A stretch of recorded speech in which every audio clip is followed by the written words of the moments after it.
ഈ അനുഗ്രഹീത സന്ധ്യയ്ക്കായി കാലാതീതനായ കർത്താവിനെ വാഴ്ത്തുന്നു. ചരിത്രാതീതനായവൻ നമ്മെ രക്ഷിക്കുവാൻ ചരിത്രത്തിലേക്കിറങ്ങി ചരിത്രത്തെ രണ്ടായി തിരിച്ചു. ആ ചരിത്ര പുരുഷനായ ക്രിസ്തുവിന്റെ നാമത്തിൽ ഉള്ള വന്ദനങ്ങൾ എല്ലാവരെയും ആദരവോടെ അറിയിക്കട്ടെ. ആഴ്ച മുഴുവനും ദൈവം നമ്മെ പരിപാലിച്ചു.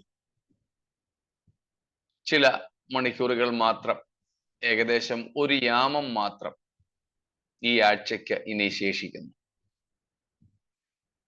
പിന്നെയും ഇമ്മാനുവേലിന്റെ വിരിക്കപ്പെട്ട ചിറക് നമുക്ക് അഭയം തരട്ടെ. ഈ ഊഷരതയുടെ ഉഷ്ണക്കാറ്റൊന്നും ഏശാതെ ദൈവം നമ്മെ വഴി നടത്തട്ടെ എന്ന് പ്രാർത്ഥിക്കുന്നു. മരുഭൂപ്രയാണത്തിൽ നമുക്ക് ചാരുവാൻ ഒരു നല്ല നായകനുണ്ടല്ലോ. ആ കർത്താവിന്റെ മുറിഞ്ഞ മാർവ് നമുക്ക് അഭയമായി, ശരണമായി, ആശ്വാസമായി തീരട്ടെ. സ്തോത്രം. സ്നേഹത്തിന്റെ കൊടി നമ്മുടെ മേൽ പിടിച്ച് നമ്മെ വിരുന്നു വീടിന്റെ വിശാലതയിലും സമൃദ്ധിയിലും അതിലുപരി സംതൃപ്തിയിലും കൂടെ വഴി നടത്തട്ടെ എന്നും ദൈവത്തോട് പ്രാർത്ഥിക്കുന്നു. സ്തോത്രം. ഈ രാത്രി നമുക്ക് മിനിയാന്ന് നിർത്തിയിടത്തേക്ക് മടങ്ങിപ്പോകും. ഇന്നലെ നാം ഇടയ്ക്ക് കയറി 70 ആഴ്ചവട്ടത്തെ കുറിച്ചൊന്ന് നോക്കി. അത് ഇന്നലത്തെ ദിവസവുമായി ബന്ധപ്പെട്ട് അങ്ങനെ നമ്മളങ്ങ് പോയെന്നേ ഉള്ളൂ.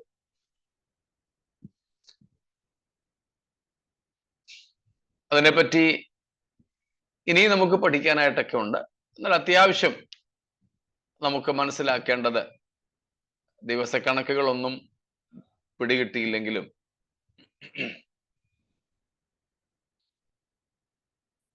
യഹൂദന് വേണ്ടിയും യെരുശലേമിന് വേണ്ടിയും ദൈവം നിയമിച്ചിരിക്കുന്ന, അവരെ ആത്യന്തികമായി യഥാസ്ഥാനപ്പെടുത്തുവാനുള്ള ഒരു കാലക്കണക്കാണത്. ആ 70 ആഴ്ചവട്ടങ്ങൾ തികയുമ്പോഴേക്കും അവിടെ 24-ാം വാക്യത്തിൽ ദാനിയേൽ 9:24 പറഞ്ഞിട്ടുള്ള 6 കാര്യങ്ങൾ നിറവേറും. ആ 6-ൽ ഇതുവരെ നിറവേറിയത് ഒരു അരഭാഗം മാത്രമേ ഉള്ളൂ. ബാക്കി 5.5 കാര്യങ്ങൾ നിറവേറാൻ കിടക്കുന്നതേ ഉള്ളൂ. അതെല്ലാം നിറവേറുന്നത് കർത്താവിന്റെ വരവിങ്കൽ മാത്രം ആയിരിക്കും. സ്തോത്രം. ഇതുവരെ അതൊന്നും നിറവേറാഞ്ഞത് കൊണ്ട് തന്നെ 70-ാം ആഴ്ചവട്ടം തുടങ്ങിയില്ലെന്നും തീർന്നിട്ടില്ല അഥവാ പൂർത്തിയായിട്ടില്ലെന്നും നമുക്ക് അസന്നിഗ്ധമായിട്ട് പറയാം. അത്രയും പറഞ്ഞ് ആ ഭാഗം വിടട്ടെ. സ്തോത്രം. നമ്മൾ വെളിപ്പാട് പുസ്തകം 4-ാം അധ്യായത്തിലേക്ക് മടങ്ങി വരും. അതിൻ്റെ 8-ാമത്തെ വാക്യമാണ്, 8ഉം 9ഉം വാക്യങ്ങളാണ് നമ്മളിപ്പോൾ ധ്യാനിച്ചു കൊണ്ടിരിക്കുന്നത്, അല്ലെങ്കിൽ പഠിച്ചുകൊണ്ടിരിക്കുന്നത്. ദൈവം പരിശുദ്ധൻ എന്ന് പറഞ്ഞു വിട്ടാൽ മാത്രം മതി ആ ഭാഗം മനസ്സിലാക്കാൻ. ദൈവത്തിന്റെ പരിശുദ്ധിയെക്കുറിച്ച് സ്വർഗീയ ജീവികൾ പ്രകീർത്തിക്കുന്നു എന്ന് നമുക്ക് പറഞ്ഞു വിട്ടാൽ മതി. അതിന്റെ വ്യാഖ്യാനം തൽക്കാലം അത്രയും മതിയായിരുന്നെങ്കിലും നമ്മൾ കുറച്ചുകൂടെ നമ്മുടെ ദൈവത്തിന്റെ പരിശുദ്ധിയെ അടുത്തറിയുന്നത് നമുക്ക് ഏറെ പ്രയോജനകരമാകും എന്നതുകൊണ്ട് നമ്മൾ ഒരു ശ്രമം കർത്താവിന്റെ കൃപയിൽ ആശ്രയിച്ച് നടത്തിയെന്നേ ഉള്ളൂ. യഹോവ പരിശുദ്ധൻ. സ്തോത്രം. നമ്മുടെ ദൈവം മാത്രം പരിശുദ്ധൻ. നാം അത് വെളിപ്പാട് 15:4 നിന്ന് കണ്ടു. ഒരു വാക്യവും കൂടെ അതിനോട് ചേർത്ത് നമുക്ക് വായിക്കാം. 1 ശമൂവേൽ 2:2.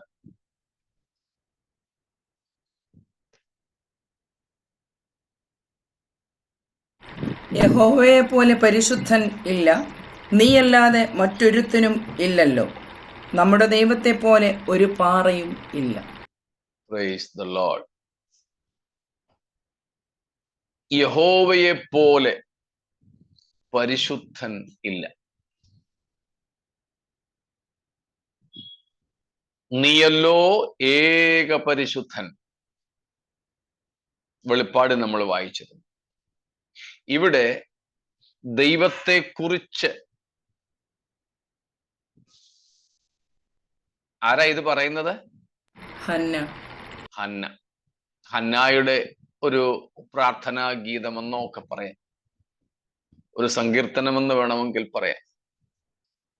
അതിൽ ദൈവത്തെക്കുറിച്ച് പരാമർശിക്കുക.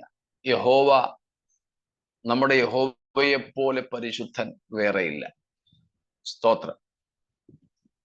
അപ്പോൾ ഏക പരിശുദ്ധനായ നമ്മുടെ ദൈവത്തെക്കുറിച്ചുള്ള മഹനീയമായ ഒരു ചിത്രമാണ് നാം കാണുന്നത്. ദൈവാരാധനയിൽ മുന്തി നിൽക്കേണ്ട വിഷയം ദൈവത്തിന്റെ പരിശുദ്ധിയാണ്. സ്തോത്രം. ആവർത്തിക്കുന്നു, ദൈവാരാധനയിൽ ഏറ്റവും മുൻപന്തിയിൽ നിൽക്കേണ്ട വിഷയം നമ്മുടെ ദൈവത്തിന്റെ പരിശുദ്ധിയാണ്. അതുകൊണ്ടാണ് ബിഷപ്പ് വില്യം ടെമ്പിൾ ആരാധനയെക്കുറിച്ച് പറഞ്ഞ ഒരു നിർവചനം കുറച്ച് ദിവസങ്ങൾക്ക് മുമ്പ് നമ്മൾ ആവർത്തിച്ചെന്ന് കാണുകയുണ്ടായി. അതിൽ പറഞ്ഞിരിക്കുന്നത് എന്താണ്? ഒന്നാമത്തെ ഒരു ഭാഗം നമ്മൾ കണ്ടു. True worship will quicken our conscience with the holiness of God. True worship will quicken our dead conscience to life with the holiness of God. സത്യാരാധന നമ്മുടെ മനസ്സാക്ഷിയെ ദൈവത്തിന്റെ പരിശുദ്ധി കൊണ്ട് പുനർജീവിപ്പിക്കും. സ്തോത്രം. ദൈവത്തിന്റെ പരിശുദ്ധിയിലേക്ക് നമ്മുടെ ശ്രദ്ധയെ കൊണ്ടുപോകാത്ത, നമ്മുടെ സമ്പൂർണ്ണ ആളത്വത്തെ നിയന്ത്രിച്ച് നിർത്താത്ത ആരാധനയല്ല. സ്തോത്രം. മനസ്സിലായോ? ശരിയായ ആരാധനയിൽ ഇതിവൃത്തം വേറെ ഒന്നുമായിരിക്കില്ല. സൗഖ്യം കിട്ടാൻ വേണ്ടിയുള്ള ആരാധന, അനുഗ്രഹിക്കപ്പെടാൻ വേണ്ടിയുള്ള ആരാധന ഒന്നും വചനപ്രകാരമുള്ള ആരാധനകളല്ല. സ്തോത്രം. യെരിഹോ മതിൽ തകരുകയോ തകരാതിരിക്കുകയോ,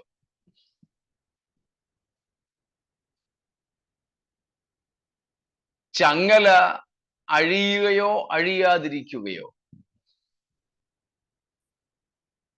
കാരാഗ്രഹത്തിന്റെ ഇരുമ്പോടാമ്പലുകൾ അടഞ്ഞു തന്നെ കിടക്കുകയോ തുറക്കപ്പെടുകയോ എന്തും സംഭവിക്കട്ടെ,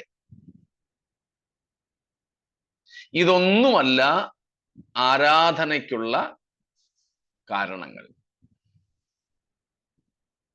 സത്യത്തിൽ ആരാധനയ്ക്ക് ലക്ഷ്യങ്ങളില്ല, കാരണങ്ങളേ ഉള്ളൂ. ആരാധിക്കുന്നത് എന്തെങ്കിലും ലക്ഷ്യം വെച്ചുകൊണ്ടല്ലെന്ന്, എന്തെങ്കിലും ഉന്നം വെച്ചുകൊണ്ടല്ല എന്നാ പറഞ്ഞതിന്റെ സാരം. സ്തോത്രം.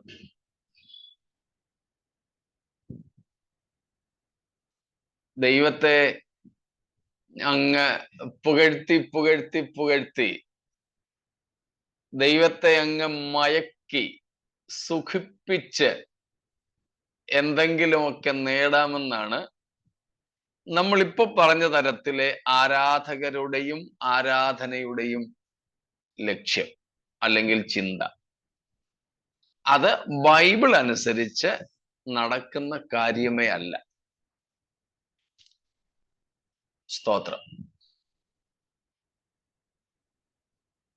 ആരാധിക്കുമ്പോൾ വിടുതൽ, ആരാധിക്കുമ്പോൾ സൗഖ്യം. ഞാന് പാടിയിട്ടും പഠിപ്പിച്ചിട്ടുമുള്ള പാട്ടാണിത്, പക്ഷെ ഇപ്പോൾ പാടാറില്ല.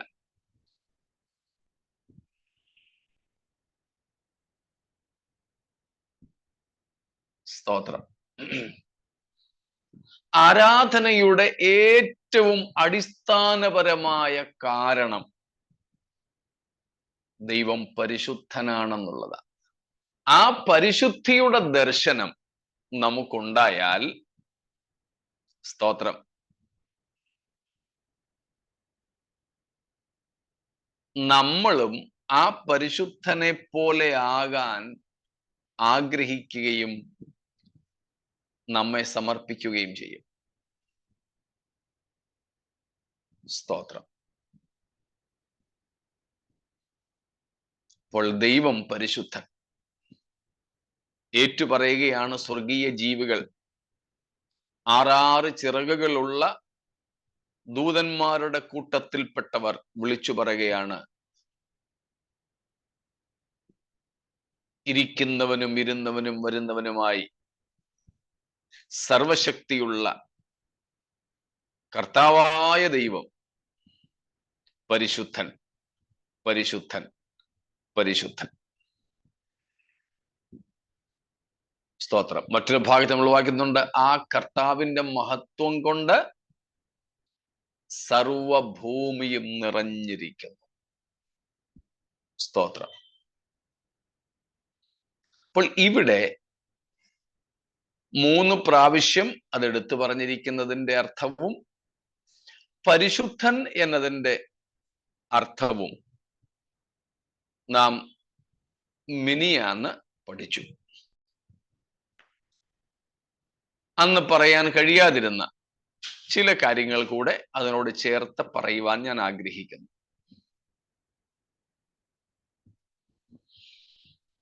എന്താണ് ഈ പരിശുദ്ധൻ എന്ന ദൈവത്തെ സംബോധന ചെയ്യുന്നതിന്റെ അർത്ഥം? ദൈവം പരിശുദ്ധൻ എന്ന് പറഞ്ഞാൽ എന്താണ് അതിൽ നിന്നും അർത്ഥമാക്കുന്നത്? നമ്മുടേതിൽ നിന്നും വ്യത്യസ്തമായ ഒരു പരിശുദ്ധിയാണ് ദൈവത്തിൻ്റെത്. 2-3 അർത്ഥങ്ങളിൽ നമ്മുടെ വിശുദ്ധിയിൽ നിന്നും അത് വ്യത്യസ്തമായിരിക്കുന്നു. God's holiness is distinct from our holiness. First of all, God's most holiness is inherent in him, but our holiness is not. ഒന്നാമത്തെ കാര്യം, ദൈവത്തിൻ്റെ പരിശുദ്ധി ദൈവത്തിൽ സ്വാഭാവികമായി നിലനിൽക്കുന്നതാണ്. ജന്മസിദ്ധം എന്നൊക്കെ നമ്മൾ പറയും, അത് ദൈവത്തിന് യോജ്യമല്ലാത്തൊരു പദമാണ് ജന്മസിദ്ധം. ജനിച്ച നമുക്ക് ജന്മസിദ്ധം എന്ന് പറയാം. എന്നാൽ ദൈവം ജനിച്ചവനല്ല, ഉണ്ടായവനല്ല, ഉള്ളവനാണ്. ഉണ്ടായിരുന്നവനാണ്, ഉള്ളവനാണ്. അതാണ് ഇരിക്കുന്നവൻ, ഇപ്പോൾ ഉള്ളവൻ. ഇരുന്നവൻ, ഉണ്ടായിരുന്നവൻ. ഇനിയും വരാനുള്ളവൻ, വരാനിരിക്കുന്നവൻ, മേലിലും ഉണ്ടായിരിക്കുന്നവൻ. സ്തോത്രം.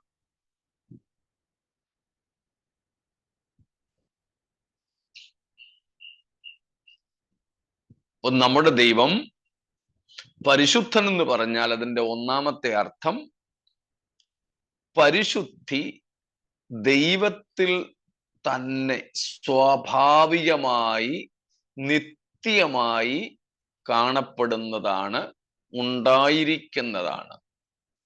It's inherent in God. അത് മനുഷ്യനെ സംബന്ധിച്ച് അങ്ങനെയല്ല. നമ്മിൽ സ്വാഭാവികമായി അഥവാ ജന്മന വിശുദ്ധി എന്നൊരു സംഗതി ഇല്ല. സ്തോത്രം. രണ്ടാമത്തേത്, God's holiness is sinless holiness. ദൈവത്തിന്റെ പരിശുദ്ധി ഇറ്റ് ഈസ് സിൻലെസ്, പാപരഹിതമായ പരിശുദ്ധിയാണ്. പാപരഹിതമായ പരിശുദ്ധി.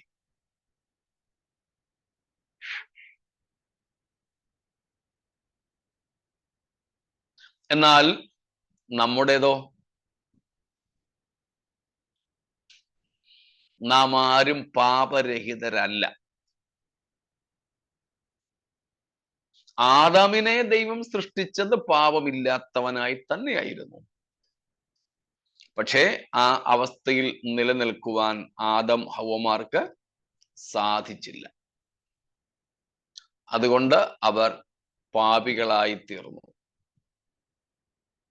അവർ നിമിത്തം അവരിൽ നിന്നും അവരാലും അവർക്കും ജനിച്ച നാം എല്ലാവരും പാപം ചെയ്യാതെ തന്നെ പാപികളായി തീർന്നു. നാം ആരും പാപികളായത് പാപം ചെയ്തിട്ടല്ല.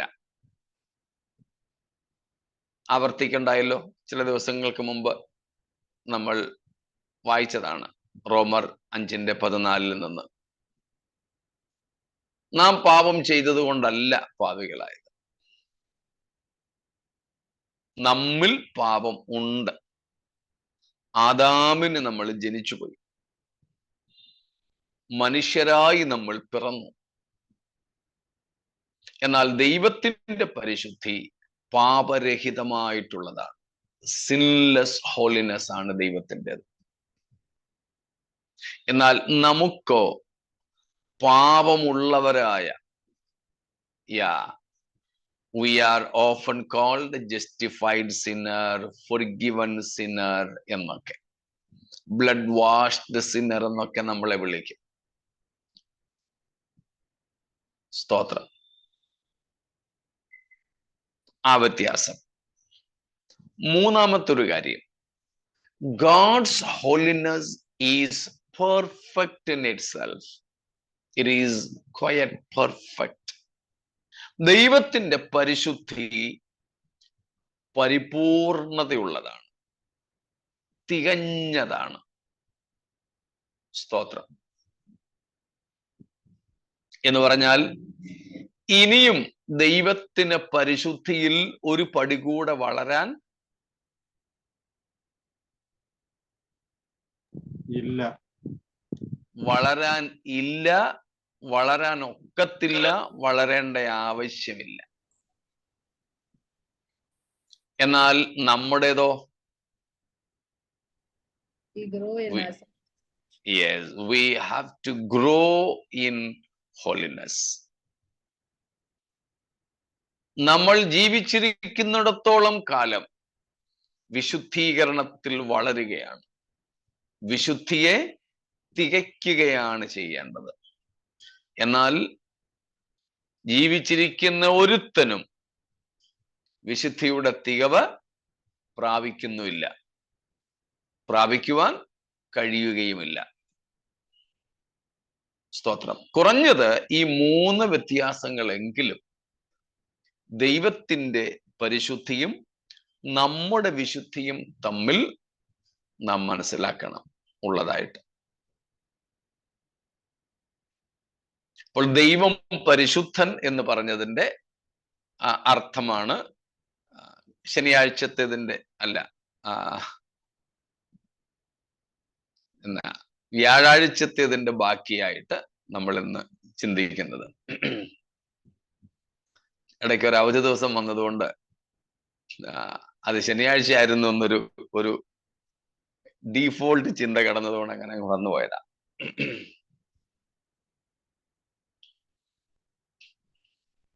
ദൈവം പരിശുദ്ധൻ എന്നതിന്റെ അർത്ഥം 3 എണ്ണം ഇപ്പോൾ നമ്മൾ ചിന്തിച്ചു. ദൈവത്തിൽ സ്വയമേവ നിലനിൽക്കുന്ന ദൈവത്തിന്റെ പ്രകൃതമാണ്, സ്വഭാവമാണ് പരിശുദ്ധി. അത് പാപരഹിതമായ അവസ്ഥയാണ്. അത് പൂർണ്ണമാണ്. ഇനിയും അത് കുറയത്തില്ല, കൂടാൻ ഒക്കത്തില്ല. അത് പരിപൂർണമായതുകൊണ്ട് എക്കാലവും ദൈവത്തിൽ അങ്ങനെ തന്നെ പരിശുദ്ധി നിലനിൽക്കുന്നു. മനുഷ്യരെ സംബന്ധിച്ച് ഇന്നത്തെ വിശുദ്ധൻ നാളെ അശുദ്ധനാകാം. ഇന്ന് നിൽക്കുന്നുവെന്ന് തോന്നുന്നവൻ നാളെ ഒരുപക്ഷെ വീണുപോകാം. ദൈവത്തെ സംബന്ധിച്ച് അങ്ങനെ ഒരു സാധ്യതയേ ഇല്ല. സ്തോത്രം. മറ്റൊരു സംഗതി, ദൈവം പരിശുദ്ധൻ എന്ന് പറഞ്ഞാൽ മറ്റൊരു സംഗതി നമുക്ക് ഓർമ്മ കാണുമായിരിക്കും. പരിശുദ്ധൻ അല്ലെങ്കിൽ വിശുദ്ധി, വിശുദ്ധൻ എന്നൊക്കെ ഉള്ളതിന് എബ്രായ ഭാഷയിൽ കാദേശ് എന്ന ഒരു പദമാണ്. അതിന് തത്തുല്യമായ ഗ്രീക്ക് പദം, യവനായ പദം ഹഗിയോസ് യാ ഹഗിയോസ്മോസ് എന്നുള്ളതാണ്. ഇതിന്റെ അർത്ഥം വിശുദ്ധി എന്നതിന്റെ ഏറ്റവും അടിസ്ഥാനപരമായ ബേസിക് ആയ അർത്ഥം നമുക്ക് ഓർമ്മ കാണുമായിരിക്കുമല്ലോ. ഓർമ്മയുണ്ടോ ആർക്കെങ്കിലും? വിശുദ്ധിയുടെ വേർപാട്. അതെ, സെറ്റ് അപ്പാർട്ട്, വേർപാട് അല്ലെങ്കിൽ തിരിച്ചു നിർത്തിയിരിക്കുന്നത്. അപ്പോൾ വിശുദ്ധിയുടെ അർത്ഥം വേർപാട് എന്നാണെങ്കിൽ വിശുദ്ധൻ എന്ന് പറഞ്ഞാൽ വേർപെട്ടവൻ. അതേ അർത്ഥം നമുക്കിവിടെ ദൈവത്തിന്റെ പരിശുദ്ധൻ എന്ന തിരിച്ചറിവിലും അല്ലെങ്കിൽ സംബോധനയിലും പേരിലും നമുക്ക് മനസ്സിലാക്കാം. ദൈവം പരിശുദ്ധൻ എന്ന് പറഞ്ഞാൽ അതിന്റെ സരളമായ അർത്ഥം, സിമ്പിൾ മീനിങ് എന്ത് തന്നെയാണ്? വേർപെട്ടവൻ. അപ്പൊ ദൈവത്തിനുണ്ട് വേർപാടല്ലേ, നമുക്ക് മാത്രമല്ല. ദൈവം വേർപെട്ട് നിൽക്കുന്ന, വ്യത്യസ്തനായി നിൽക്കുന്നത് എന്തിലാ അല്ലെങ്കിൽ എന്തിൽ നിന്നാ? പാപികളോട് വേർപെട്ടവൻ. പാപികളോട് വേർപെട്ടവൻ. യേശുക്രിസ്തുവിനെ സംബന്ധിച്ച് നമ്മൾ അങ്ങനെ വായിക്കുന്നുണ്ട്. അത് യേശുവിന്റെ മനുഷ്യത്വത്തിലെ കാര്യമാണ്. ദൈവത്തെക്കുറിച്ച്, ദൈവത്തിന്റെ ദൈവത്വത്തിൽ ദൈവം വേർപെട്ടവൻ എന്ന് പറയുമ്പോൾ എന്താ അതിന്റെ അർത്ഥം?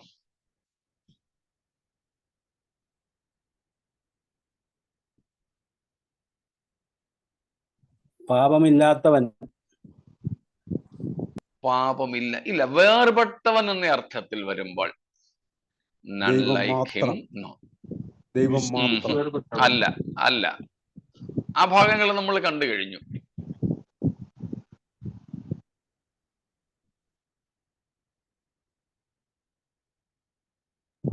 വിശുദ്ധിയിൽ വേർപെട്ടവൻ. എന്തിൽ നിന്ന് വേർപെട്ടവൻ എന്നാണ് ചോദിച്ചത്. വിശുദ്ധി എന്നതിന്റെ അർത്ഥം വേർപെട്ടവൻ അല്ലെങ്കിൽ വേർപാടെന്നാണ്. അപ്പോൾ ദൈവം പരിശുദ്ധൻ എന്ന് പറയുമ്പോൾ എന്തിൽ നിന്ന് വേർപെട്ടവൻ എന്നാണ് ചോദ്യം. Set apart from all gods and all created things. Yes. He is distinct. He is transcendent from all created world. From every creation, he is quite separate. He is quite different. This is the very key to the transcendence of God. ദൈവത്തിന്റെ സർവാതിശായിത്വത്തിനുള്ള അടിസ്ഥാനം ദൈവത്തിന്റെ പരിശുദ്ധിയാണ്.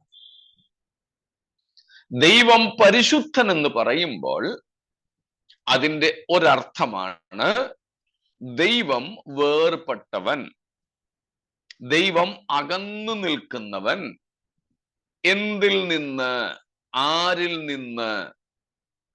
സകല സൃഷ്ടികളിൽ നിന്നും സ്രഷ്ടാവ് മാറി വേർപെട്ട് വ്യത്യസ്തനായി നിൽക്കുന്നു.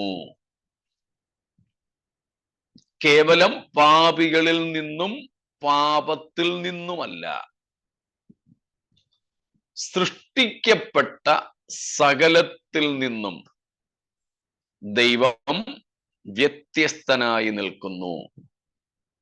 God is quite distinct. He is away from the created world.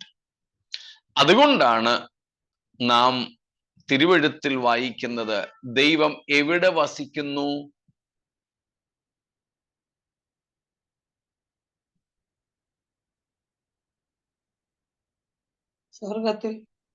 സ്വർഗത്തിൽ വസിക്കുന്നു. ദൈവം സ്വർഗത്തിൽ വസിക്കുന്നു. ഈ ദൈവത്തിന് എന്തിനാ ഒരു സ്വർഗം?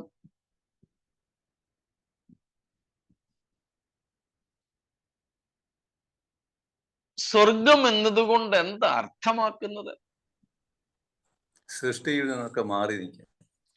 അത് തന്നെയാണ് അതിന്റെ അർത്ഥം. സ്തോത്രം. ദൈവം സ്വർഗത്തിൽ എന്ന് പറഞ്ഞാൽ അതിന്റെ അർത്ഥം ആ ദൈവം വസിക്കുന്ന സ്വർഗം എന്നുള്ളത് ദൈവം സൃഷ്ടിച്ച ഈ അഖിലാണ്ടത്തിന് പുറത്താണ്.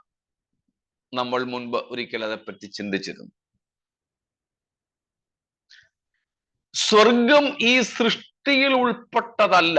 അതായത് ദൈവം വസിക്കുന്ന സ്വർഗം, ദൈവം വസിക്കുന്നു എന്ന് പറയുന്ന ഇടത്തിന് വേദപുസ്തകം തരുന്ന ഒരു പേരാണ് സ്വർഗം. അതൊരു സ്ഥലം എന്നതിനേക്കാൾ ദൈവത്തിന്റെ വാസസ്ഥലം എന്നാണ് അർത്ഥം. അല്പവും കൂടെ കടന്നു പറഞ്ഞാൽ സ്വർഗം എന്ന് പറഞ്ഞാൽ ദൈവം എന്നർത്ഥം.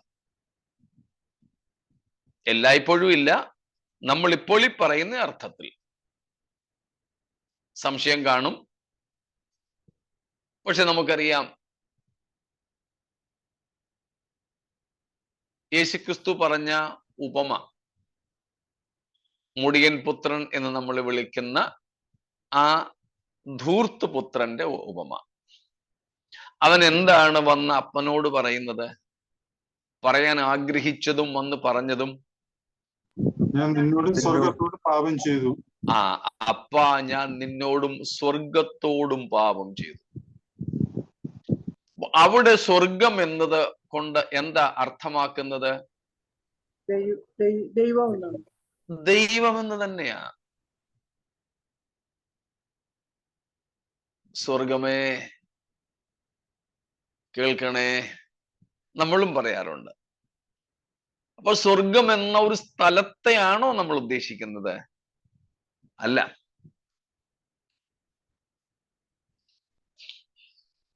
സ്തോത്രം. സ്വർഗസ്ഥനായ ദൈവം എന്ന അർത്ഥത്തിലാണ് അവിടെ സ്വർഗം എന്ന ആ ഒരു പദനാമം പോലും നാം ഉപയോഗിക്കുന്നത്. എന്തുകൊണ്ട് ദൈവം സ്വർഗത്തിൽ വസിക്കുന്നു എന്ന് പറയുന്നു? ആ സ്വർഗം ഈ സകല പ്രപഞ്ചത്തിൽ നിന്നും വളരെ അകന്ന് മാറി നിൽക്കുന്നു. കാരണം സ്രഷ്ടാവായ ദൈവം എല്ലായ്പ്പോഴും സൃഷ്ടികളിൽ നിന്നും വ്യത്യസ്തനായി നിൽക്കുന്നു.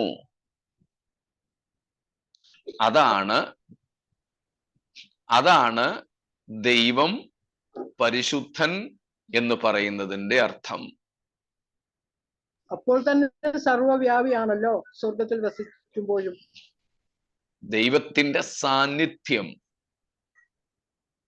ദൈവത്തെ, അതുകൊണ്ടാ ദൈവം ചോദിക്കുന്നത്, സ്വർഗത്തിലും സ്വർഗാധി സ്വർഗത്തിലും ഞാൻ അടങ്ങുമോ? സ്വർഗം എന്റെ സിംഹാസനം, ഭൂമി എന്റെ പാദപീഠം, നിങ്ങൾ എനിക്ക് പണിയുന്ന ആലയം ഏതു വിധം? യെശയ്യാ 66 ആദ്യവാക്യങ്ങൾ. ദൈവം സർവവ്യാപി, ദൈവ സാന്നിധ്യമുണ്ട്. ആ സർവവ്യാപിത്വം ദൈവത്വത്തിന്റെ ഒരടയാളമായി നമ്മൾ നേരത്തെ തന്നെ പഠിച്ചിട്ടുണ്ട്. എന്നാൽ ദൈവം പരിശുദ്ധൻ എന്ന് പറയുമ്പോൾ ദൈവം ഈ സൃഷ്ടികളിൽ നിന്നെല്ലാം വ്യത്യസ്തനായിരിക്കുന്നു. ദൈവത്തിന്റെ രണ്ട് അടിസ്ഥാനപരമായ സ്വഭാവങ്ങളുണ്ട്. God is at a time transcendent, സൃഷ്ടികളിൽ നിന്നും വളരെ അകന്നു നിൽക്കുന്നവനാണ്. അത് തന്റെ പരിശുദ്ധിയെയും തന്റെ മഹത്വത്തെയും കാണിക്കുന്നു. രണ്ടാമത്തെ ദൈവത്തിന്റെ അവസ്ഥയാണ് ഗാഡ് ഈസ് ഇമ്മനന്റ്, ദൈവം വളരെ അടുത്തിരിക്കുന്ന ദൈവം.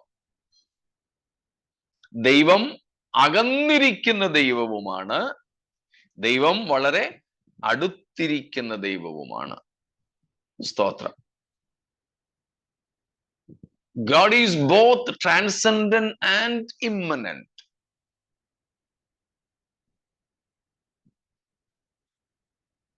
He is too far away in the sense that he is quite different from all that he created. And therefore, he cannot be one among the creation. ദൈവം സ്രഷ്ടാവായി സൃഷ്ടിക്കപ്പെട്ട സകലത്തിൽ നിന്നും വ്യത്യസ്തനായിരിക്കുന്നത് കൊണ്ട് സൃഷ്ടിക്കപ്പെട്ട എന്തിൻ്റെയെങ്കിലും കൂട്ടത്തിൽ എണ്ണപ്പെടുവാൻ കഴിയുന്നവനല്ല. അതാണ് സർവാതിശായി, ട്രാൻസെൻഡന്റ് ഗോഡ്. അങ്ങ് സ്വർഗസ്ഥനായ ദൈവം, അതാണ് അതിന്റെ അർത്ഥം. രണ്ടാം തലമാണ് സർവാന്തരിയായ ദൈവം, ഇമ്മനന്റ് ഗാഡ്, നമ്മോട് വളരെ അടുത്തിരിക്കുന്ന ദൈവം. സ്തോത്രം. അത് സൃഷ്ടിയോടുള്ള ദൈവത്തിന്റെ കരുതലിനെ കാണിക്കുന്നതാണ്, പ്രത്യേകിച്ച് തന്റെ ജനത്തോടുള്ള ബന്ധത്തിൽ. മനുഷ്യരോടുള്ള ബന്ധത്തിലും വിശേഷിച്ച് തൻ്റെ സ്വന്തം ജനത്തോടുള്ള ബന്ധത്തിലും ദൈവം തൻ്റെ ജനത്തോട് കൂടെ ഇരിക്കുന്നു.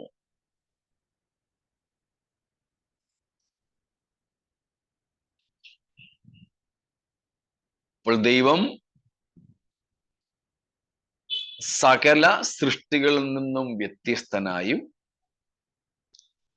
സൃഷ്ടികളോടുകൂടെ എണ്ണപ്പെടാൻ കഴിയാത്തവനായും ഇരിക്കുന്നു എന്ന് നമുക്കതിൽ നിന്ന് മനസ്സിലാക്കാം. സ്തോത്രം. അതുകൊണ്ടാണ് സൃഷ്ടികളിൽ നിന്നും അകന്ന് ദൈവം കഴിയുന്നത്. സ്തോത്രം. അവന്റെ മഹത്വം അത്രയധികമാണ്. സ്തോത്രം. പ്രത്യേകിച്ച് പാപം ചെയ്ത് വീഴ്ച സംഭവിച്ച ലോകത്തിൽ, പാപം സംഭവിച്ച് വീഴ്ച വന്ന ലോകത്തിൽ ദൈവം ആ പാപപ്രപഞ്ചത്തിൽ നിന്നും തന്നെ അകറ്റി നിർത്തിയിരിക്കുന്നു. കാരണം ഇവ തമ്മിൽ യോജിച്ചു പോവില്ല. ദൈവത്തിന്റെ പരിശുദ്ധി എന്ന സ്വഭാവവും അവസ്ഥയും പ്രകൃതവും ലോകത്തിലെ പാപവും ഒരുമിച്ചു പോകാത്തത് കൊണ്ട് ദൈവം തൻ്റെ ആളത്വത്തെ സ്തോത്രം. ദൈവം എന്ന തന്റെ ബീയിങ്ങിനെ, നോട്ട് എ മിയർ പ്രസൻസ്, ആ ബീയിങ്ങിനെ, ആളത്വത്തെ ഈ വഷളായ ലോകത്തിൽ നിന്ന് മാറ്റി നിർത്തിയിരിക്കുന്നു. എന്നാൽ യേശുക്രിസ്തുവിന്റെ രക്തത്താൽ കഴുകൽ പ്രാപിച്ച്, വിശുദ്ധീകരണം പ്രാപിച്ച്, നിത്യതയിൽ എത്തിച്ചേരുന്ന വിശുദ്ധന്മാരോടുള്ള ബന്ധത്തിലോ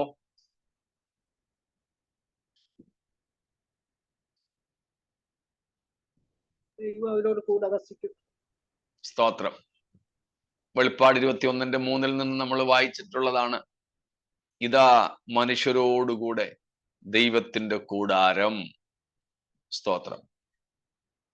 അപ്പോൾ പിന്നെ അവിടെ സ്വർഗവും ഭൂമിയും എന്ന വ്യത്യാസമില്ല. മനുഷ്യരോട് കൂടെ ദൈവത്തിന്റെ കൂടാരം, ദൈവം അവരുടെ ദൈവമായി ആ വിശുദ്ധ മനുഷ്യരോട് കൂടെ വസിക്കുന്നു. അതിന് ദൈവം തന്റെ വിശുദ്ധി, ദൈവം തന്റെ പരിശുദ്ധി ഒരൽപ്പം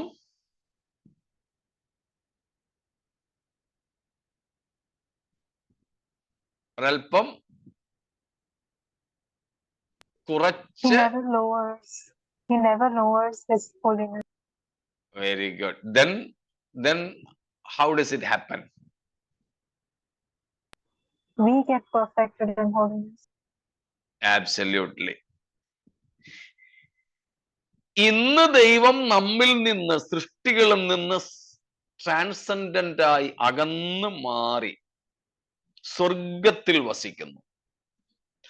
അന്ന് എന്ന് വെളിപ്പാട് 21:3 പുതിയ ആകാശഭൂമികളിൽ, പുതിയ യെരൂശലേമിൽ അന്ന് ദൈവം ഈ മനുഷ്യരോട് കൂടെ അവരുടെ നടുവിൽ വസിക്കുന്നു. അതിന്റെ അർത്ഥം എന്ത്? ദൈവം തന്റെ പരിശുദ്ധിയെ ഒരൽപ്പം ഒന്ന് അഡ്ജസ്റ്റ് ചെയ്തതാണോ? ഒരിച്ചിരി കുറച്ചു കൊണ്ടുവന്നതാണോ? ഒരിക്കലും അല്ല. അങ്ങനെ ഒരിക്കലും ചിന്തിക്കരുത്. പകരം എന്താ സംഭവിച്ചത്? എന്താ ചെയ്തത്? മനുഷ്യനെ വിശുദ്ധീകരിച്ച് വിശുദ്ധീകരണത്തിൽ തികഞ്ഞവരാക്കി തന്നോട് അനുരൂപരാക്കി തീർക്കുകയാണ് ചെയ്തത്. സ്തോത്രം. വേദപുസ്തകത്തിൽ ദൈവത്തിന്റെ പദ്ധതിയുടെ ക്രമീകരണം അങ്ങനെയാ.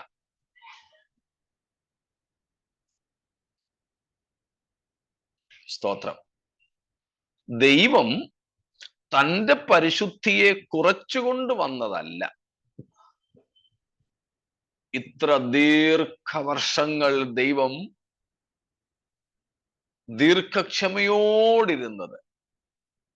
സ്തോത്രം. God's forbearance towards you and me, towards the world. എന്തിനു വേണ്ടിയായിരുന്നു ആ ദീർഘക്ഷമ? നമ്മെ തന്റെ വിശുദ്ധിയുടെ നിലവാരത്തിലേക്ക് ഉയർത്തിക്കൊണ്ടുവരുവാൻ. സ്തോത്രം. അങ്ങനെ ഉയർത്തിക്കൊണ്ടുവന്ന്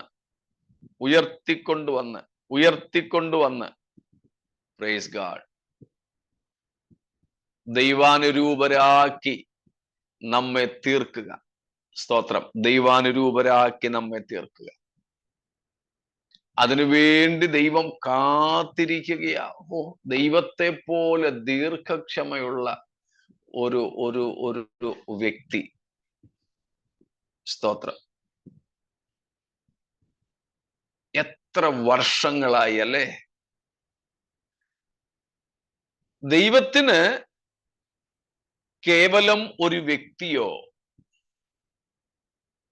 കേവലം ഒരു കുടുംബമോ ഈവൻ എ ജനറേഷൻ, ഒരു തലമുറയോ മാത്രമല്ല പ്രധാനം. as far as God is concerned, not a single person or a family or even a generation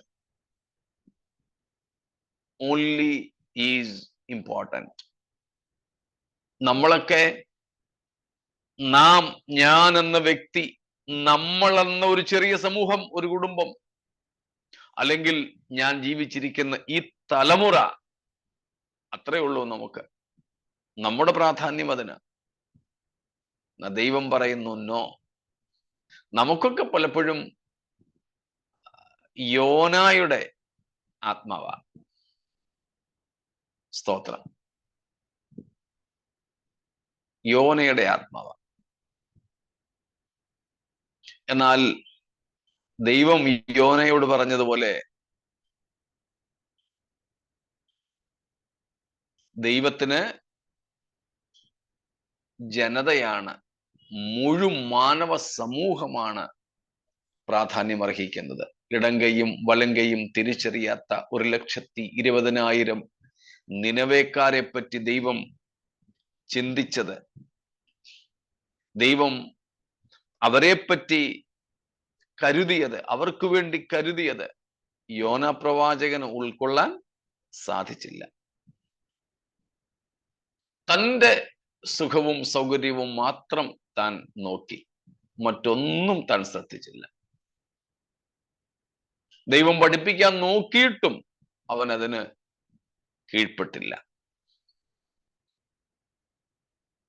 പ്രിയരെ, നമ്മുടെ ദൈവത്തിന്റെ സഹിഷ്ണുത, ദൈവത്തിന്റെ മനസ്സലിവ്, ദൈവത്തിന്റെ ദീർഘക്ഷമ എന്നോടും നിങ്ങളോടും വരെ ഇതുവരെ എത്രയധികമായിരുന്നു.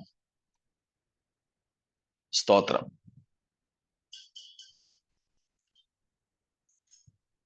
അതിനുവേണ്ടി നാം ദൈവത്തിന് സ്തോത്രം ചെയ്യണം. കർത്താവേ, എന്നോടും എന്നെ പോലെയുള്ള മനുഷ്യരോടും അങ്ങയുടെ ദീർഘക്ഷമയ്ക്കായി സ്തോത്രം, സ്തോത്രം, സ്തോത്രം. Praise God.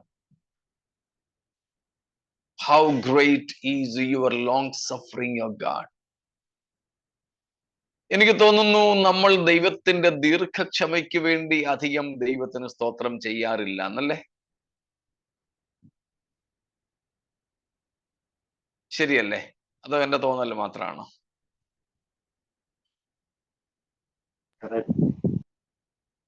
സ്തോത്രം. നമ്മൾ അതിനു വേണ്ടിയും കൂടെ സ്തോത്രം ചെയ്ത് തുടങ്ങണം. സ്തോത്രം. ദൈവത്തിന്റെ ദീർഘക്ഷമ.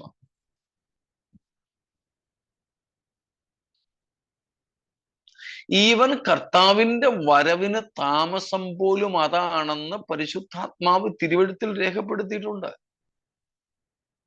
നമുക്ക് പരിചയമുള്ള വാക്യമാണെങ്കിലും ഇതിനോടുള്ള ബന്ധത്തിൽ ഒന്ന് വായിച്ചോളൂ. 2 പത്രോസ് 3:9 വാക്യം. 2 Peter 3:9. ചിലർ താമസമെന്ന് വിചാരിക്കുന്നത് പോലെ കർത്താവ് തന്റെ വാഗ്ദത്തം നിവർത്തിപ്പാൻ താമസിക്കുന്നില്ല. ആരും നശിച്ചു പോകാതെ എല്ലാവരും മാനസാന്തരപ്പെടുവാൻ അവൻ ഇച്ഛിച്ച് നിങ്ങളോട് ദീർഘക്ഷമ കാണിക്കുന്നതേയുള്ളൂ. സ്തോത്രം. ആരും നശിച്ചു പോകുവാൻ ദൈവം ആഗ്രഹിക്കാതെ എല്ലാവരും മാനസാന്തരപ്പെടുവാൻ ആഗ്രഹിച്ചുകൊണ്ട് നമ്മളോടും ദീർഘക്ഷമ കാണിക്കുന്നതേ ഉള്ളൂ. ദൈവത്തിന്റെ ആ ദീർഘക്ഷമ, സ്തോത്രം, അതിനുവേണ്ടി നമ്മൾ സ്തോത്രം ചെയ്തോണം. Praise God. അപ്പോൾ ദൈവം തൻ്റെ പരിശുദ്ധിയുടെ നിലവാരം കുറച്ചുകൊണ്ട് നമ്മുടെ വിശുദ്ധിയുടെ പരിധിയിലേക്ക് വരികയല്ല. പകരം നമ്മുടെ വിശുദ്ധിയിൽ നമ്മെ തികച്ച് ദൈവത്തിന്റെ വിശുദ്ധിയുടേതിനോട് അനുരൂപമായി രൂപാന്തരപ്പെടുത്തുകയാണ് ചെയ്യുന്നത്. സ്തോത്രം. അതേ പുസ്തകം 1:4 കൂടെ ഒന്ന് വായിച്ചോളൂ. 2 പത്രോസ് 1:4. 1:4. അവയാൽ അവൻ നമുക്ക് വിലയേറിയതും അതിമഹത്വമായ വാഗ്ദത്തങ്ങളും നൽകിയിരിക്കുന്നു. ഇവയാൽ നിങ്ങൾ ലോകത്തിൻ മോഹത്താലുള്ള നാശം വിട്ടൊഴിഞ്ഞ് ദിവ്യ സ്വഭാവത്തിന് കൂട്ടാളികളായി തീരുവാൻ ഇടവരുന്നു. സ്തോത്രം. വിലയേറിയ വാഗ്ദത്തങ്ങൾ ദൈവം നമുക്ക് നൽകിയിരിക്കുന്നു. അതിമഹത്തായ വാഗ്ദത്തങ്ങളും നമ്മളതും പഠിച്ചിട്ടുണ്ട്. ക്രിസ്താനുരൂപ്യം, നമ്മൾ ദൈവത്തെ പോലെ, കർത്താവിനെ പോലെ ആകും എന്നുള്ള കാര്യം. അതിനേക്കാൾ വലിയൊരു വാഗ്ദത്തം തരാൻ കർത്താവിന് ഇല്ല. സ്തോത്രം. എന്തിനാ? എന്ത് ലക്ഷ്യത്തോടു കൂടെയാ? അവയാൽ, ഈ വാഗ്ദത്തങ്ങളാൽ, ഈ വാഗ്ദത്തങ്ങൾ നമുക്ക് നൽകുന്ന സാധ്യതകളാൽ, പോസിബിലിറ്റീസ്, അവയാൽ അല്ലെങ്കിൽ ഇവയാൽ നാം എന്ത് ചെയ്യണം? ലോകത്തിൻ മോഹത്താൽ ഉള്ള നാശം വിട്ടൊഴിയണം. എന്നിട്ട് ദിവ്യ സ്വഭാവത്തിന് കൂട്ടാളികളായി തീരണം. സ്തോത്രം. ദിവ്യ സ്വഭാവത്തിന് കൂട്ടാളികളായി തീരണം. Praise God.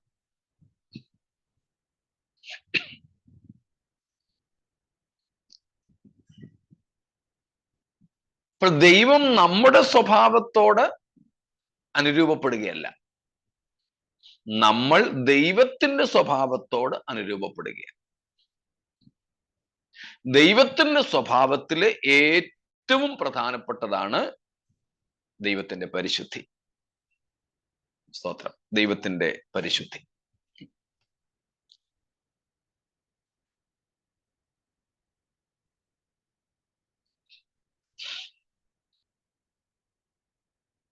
അപ്പോൾ ഈ 2 കാര്യങ്ങൾ നാം മനസ്സിലാക്കുക. Absolute transcendence and infinite purity. When we say God is holy, these 2 things are to be considered. One, his absolute transcendence from all his created world. Because the created world is subjected to decay, illusion, and sinfulness. And therefore, he cannot be one with them.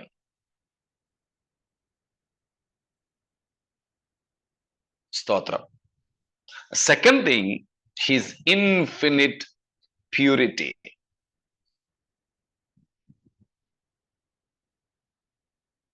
He is pure infinitely. He is holy. His holiness is beyond any measure. That's why we simply say perfect in holiness. ദൈവം പരിശുദ്ധൻ എന്ന് പറയുന്നതിന്റെ അർത്ഥങ്ങളാണ് നമ്മൾ നോക്കിക്കൊണ്ടിരുന്നത്. സ്തോത്രം. ദൈവം തൻ്റെ വഷളായി പോയ, വീഴ്ച വന്ന സകല സൃഷ്ടികളിൽ നിന്നും, സൃഷ്ടിക്കപ്പെട്ട ലോകത്തിൽ നിന്നും ഏറെ അകന്നു നിൽക്കുന്നു. കാരണം പാപത്തിനടിപ്പെട്ട്, മായയ്ക്ക് കീഴ്പ്പെട്ട്, നാശത്തിന്റെ അല്ലെങ്കിൽ ദ്രവത്വത്തിന്റെ ദാസ്യത്തിന് കീഴ്പ്പെട്ടിരിക്കുന്ന പ്രപഞ്ചവുമായി പരിശുദ്ധനായ ദൈവത്തിന് ഒന്നാകാൻ പറ്റില്ല. അതുകൊണ്ട് ദൈവം ഈ സൃഷ്ടിയിൽ നിന്നും അകന്നു നിൽക്കുന്നു. അങ്ങനെ താൻ തൻ്റെ സാന്നിധ്യത്തെ വലിച്ചു മാറ്റി, തൻ്റെ ആളത്വത്തെ വലിച്ചു മാറ്റി സൃഷ്ടിയിൽ നിന്നും മാറ്റി നിർത്തിയിരിക്കുന്ന സ്ഥലത്തിന്റെ പേരാണ് സ്വർഗം. എന്നാൽ തൻ്റെ പുത്രനായ ക്രിസ്തു ക്രൂശിൽ ചൊരിഞ്ഞ രക്തത്താൽ പാപികളായ മനുഷ്യരിൽ നിന്നും ചിലരെ വിശ്വസിക്കുന്നവരെ, ചിലരെ എന്ന് പറഞ്ഞാൽ മനസ്സോടെ വിശ്വസിക്കുന്നവരെ ശുദ്ധീകരിച്ച് നീതീകരിച്ച് യേശുവിൻ്റെ നീതി അവനിലേക്ക് കണക്കിട്ടിട്ട് വചനത്താലും പരിശുദ്ധാത്മാവിന്റെ സഹായത്താലും ഒരായുഷ്കാലം മുഴുവനും കൊണ്ട് വിശുദ്ധീകരിച്ച് വിശുദ്ധീകരിച്ച് വിശുദ്ധീകരിച്ച് തൻ്റെ സ്വന്തം സ്വഭാവത്തോട് അനുരൂപരാക്കി തീർത്ത് തൻ്റെ അടുക്കൽ കൊണ്ടുപോകാനും കാലത്തികവിങ്കൽ അവരോട് കൂടെ പുതുവാന ഭൂമികളിൽ പുതിയ യെരുശലേമിൽ പാർക്കുവാനും ദൈവം ദീർഘക്ഷമയോടെ കാത്തിരിക്കുന്നു. ഹല്ലേലൂയ, സ്തോത്രം.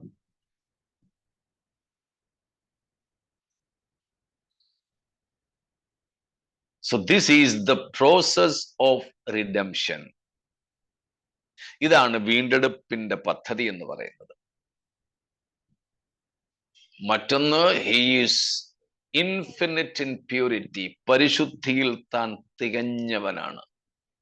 ഒന്നിനും ഒരു വശത്തും കുറവില്ലാത്തവൻ.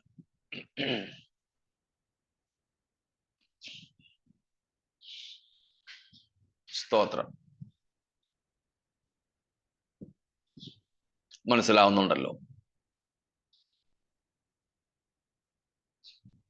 അപ്പോൾ നമുക്ക് ദൈവസന്നിധിയിലേക്ക് ചെല്ലുവാൻ, സ്തോത്രം, നമുക്ക് ദൈവസന്നിധിയിലേക്ക് ചെല്ലുവാൻ നമ്മുടെ സ്വന്തം സ്വാഭാവികതയിൽ സാധ്യമല്ല. ആര് വേണം കൂടെ?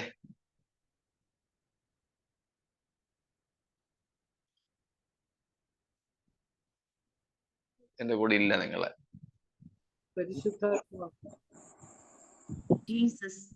ദൈവത്തിന്റെ സഹായം വേണം. ക്രിസ്തു വേണം, ക്രിസ്തു വേണം നമുക്ക്. കാരണം യേശുക്രിസ്തുവിന്റെ വിശുദ്ധിയാണ് നമ്മുടെ പേരിൽ കണക്കിടുന്നത്. യേശുക്രിസ്തുവിന്റെ നീതിയാണ് നമ്മുടെ പേരിൽ കണക്കിടുന്നത്. അതുകൊണ്ടാണല്ലോ ഈ വീണ്ടെടുപ്പിന്റെ പ്രക്രിയയ്ക്ക് 3 അവസ്ഥകൾ ഉണ്ടെന്ന് പറഞ്ഞിട്ടുള്ളത്. Justification, 2 sanctification, sanctification, and thirdly glorification. glorification. Absolutely, Shirley sister. നീതീകരണം, വിശുദ്ധീകരണം, തേജസ്കരണം.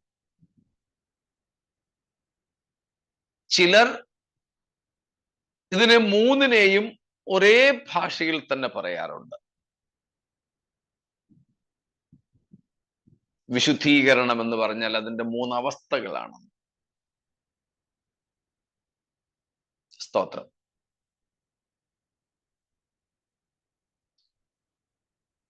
അതിൽ 1ാം ഭാഗം നീതീകരണം, justification. It is absolutely imputation, imputing God Christ's righteousness upon us. യേശുക്രിസ്തുവിന്റെ നീതി നമ്മുടെ നീതിയായി കണക്കിടുന്നതാണ് നീതീകരണം. അത് വിശുദ്ധീകരണത്തിന്റെ ആദ്യ ഭാഗമാണ്. സ്തോത്രം. ക്രിസ്തു ഇല്ലാതെ നമുക്ക് പരിശുദ്ധനായ ദൈവത്തോട് അടുത്ത് ചെല്ലാൻ കഴിയില്ല. ആര് കൂടിയേ തീരൂ? ക്രിസ്തു കൂടിയേ തീരും. ഈവൻ സ്വർഗത്തിൽ നമ്മൾ ഇനി അങ്ങോട്ട് പോകത്തില്ലേ, പിതാവിന്റെ ഭവനത്തിലേക്ക്? എന്തുകൊണ്ടാണ് പരിശുദ്ധിയിൽ തികഞ്ഞവനായ ഈ പരിശുദ്ധൻ പരിശുദ്ധൻ പരിശുദ്ധനായ ദൈവം നമ്മെ കൈക്കൊള്ളുന്നത്? നമ്മൾ തന്നെ അങ്ങോട്ടൊന്ന് ചെന്നേ, നോക്കാനൊക്കത്തില്ലല്ലോ. Praise God. എന്നാൽ നമ്മളെ നമ്മുടെ നീതിയായ ക്രിസ്തുവാണ് ആ അപ്പന്റെ വീട്ടിലേക്ക് പിടിച്ചു കൊണ്ടുപോകുന്നത്. Hallelujah. Christ is our righteousness. And the same Christ will be holding our hands and taking us to the Father's house. And therefore, the Father will accept us. Even today, that is what is happening. ഒരു നാൾ വരുന്നു, അന്ന് നാം പിതാവിന്റെ ഭവനത്തിലേക്ക് ചെല്ലും. പിതാവ് നമ്മളെ സ്വീകരിക്കും. സ്വീകരിക്കുക മാത്രമല്ല, പിതാവ് നമ്മളെ ആദരിക്കും. പിതാവ് നമ്മളെ ആദരിക്കുക മാത്രമല്ല, നമുക്ക് ശുശ്രൂഷ ചെയ്യും.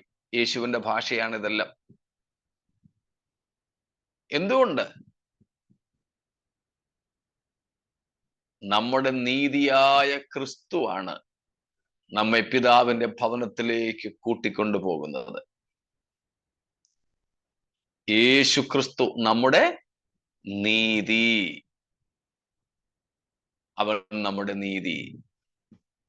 1 കൊരിന്ത്യർ 1:30 വാക്യത്തിലും 2 കൊരിന്ത്യർ 5:21 വാക്യത്തിലും നാം അങ്ങനെയാ കാണുന്നത്.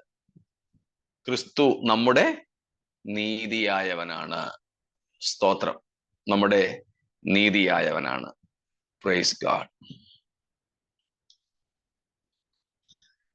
ഹെൻറി സി തീസൺ എന്ന് പറയുന്ന ഒരു തിയോളജിയൻ ഇതേപ്പറ്റി പറഞ്ഞിരിക്കുന്നത്, God is holy means that he is absolutely separate from and exalted above all his creatures and creation, and he is entirely separate from all moral evil and sin. നമ്മളിപ്പോൾ പറഞ്ഞു വന്ന ഏതാണ്ട് അതേ കാര്യം തന്നെ. സ്തോത്രം.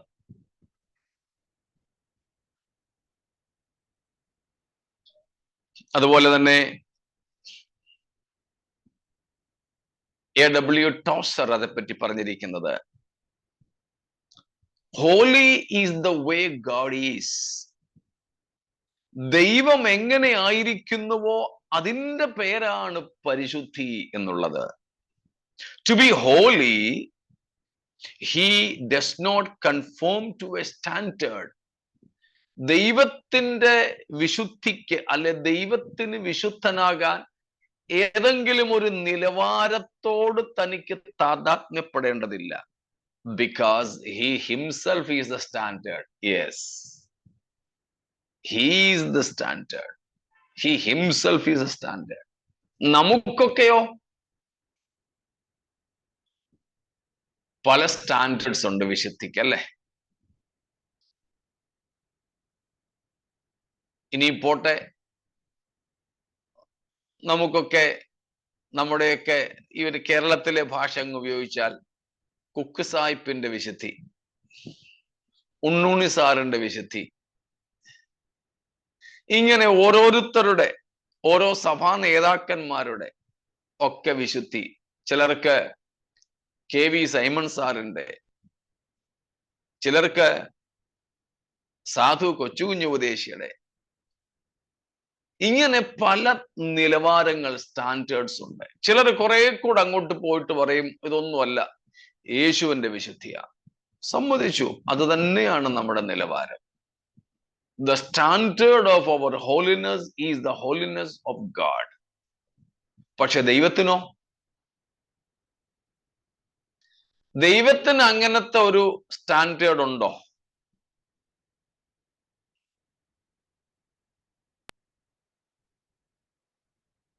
കാരണം ദൈവം തന്നെയാണ്. He himself is the very standard of holiness. സ്തോത്രം. എല്ലാവർക്കും മനസ്സിലായില്ലെന്ന് എനിക്ക് തോന്നുന്നു. കിട്ടിയോ എല്ലാവർക്കും? സ്തോത്രം. ബിന്ദു സിസ്റ്റർ ആരെ പോലെ ആകാനാണ് ആഗ്രഹിക്കുന്നത്? നമ്മുടെ മുമ്പിൽ പല മാതൃകകൾ കാണും അല്ലേ? ചിലർക്ക് അവരുടെ ലോക്കൽ ചർച്ചിലെ പാസ്റ്ററെ പോലെ, ചിലർക്ക് ഗസ്റ്റായിട്ട് വന്ന പാസ്റ്ററെ പോലെ, ചിലർക്ക് ചില സഭകളുടെ നേതാക്കളെ പോലെ, പ്രസംഗകരെ പോലെ, അവരുടെ നിലവാരം.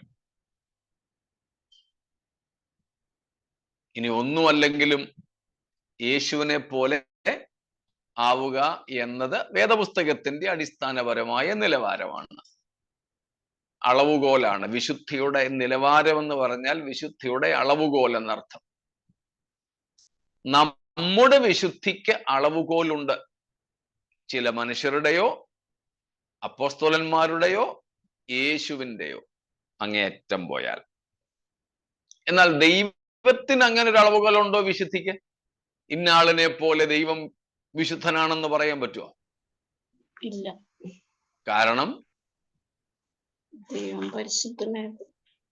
ദൈവമാണ് സകല പരിശുദ്ധിയുടെയും ഏറ്റവും വലിയ അളവുകോൽ. അതിനപ്പുറത്ത് ഒരു അളവുകോൽ നമുക്ക് പരിശുദ്ധിയെ അളക്കാനായിട്ട് ഇല്ല. അദ്ദേഹം തുടരുന്നു, because he is holy, all his attributes are holy. ദൈവം പരിശുദ്ധനായതുകൊണ്ട് ദൈവത്തിന്റെ സകല സ്വഭാവങ്ങളും വിശുദ്ധമാണ്.